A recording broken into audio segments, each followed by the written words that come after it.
এই সিস্টেমগুলো ছিল জে-10 বিমানের সাফল্যের অন্যতম চাবিকাঠি। চীন এখন জে-10C বিমান পুরোপুরি নিজেরাই তৈরি করতে পারে। রূপরেশট বলেন, এই বিমানের প্রযুক্তি এখন শতভাগ চীনের নিজস্ব। প্রযুক্তির কত শতাংশ নতুন, সেই প্রশ্ন এখন অবান্তর হয়ে গেছে। জে-10C স্বাধীনভাবে তৈরির জন্য চীন এখন একটা সম্পূর্ণ সিস্টেম দাঁড় করিয়েছে।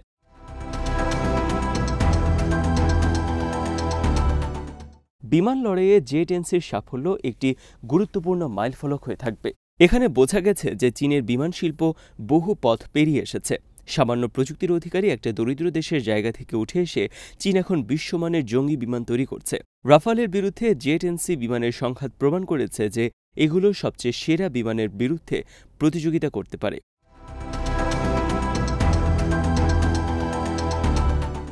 চীনের সক্ষমতা নিয়ে যাদের মধ্যে দ্বিধা ছিল, এই লড়াই তাদের জন্য একটি সতর্কবার্তার মতো। রাফালে নিয়ে ভারত যে অতিরিক্ত আত্মবিশ্বাস দেখাচ্ছে, তাদের সে মনোভাব পুনর্বিবেচনার সময় এসেছে। পশ্চিমাদেরও এখন উচিত হবে চীনের জঙ্গি বিমানগুলোকে আরও গুরুত্বের সঙ্গে দেখা।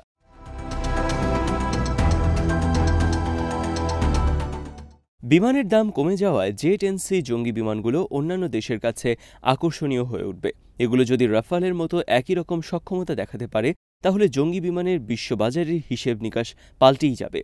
বহু দেশ পশ্চিমা বিমানের চেয়ে চীনা বিমানকেই বেছে নেবে এবং এতে বিশ্বে চীনের প্রভাব আরও বেড়ে যাবে।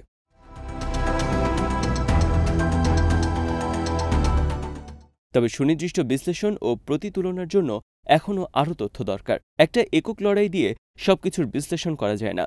জে-10C জঙ্গি বিমানের শক্তি ও দুর্বলতাও যাচাইয়ের প্রশ্ন আছে। এখন পর্যন্ত 7ই মের বিমান লড়াইয়ের বিজয় চীনের অগ্রগতিরই ইঙ্গিত দিচ্ছে।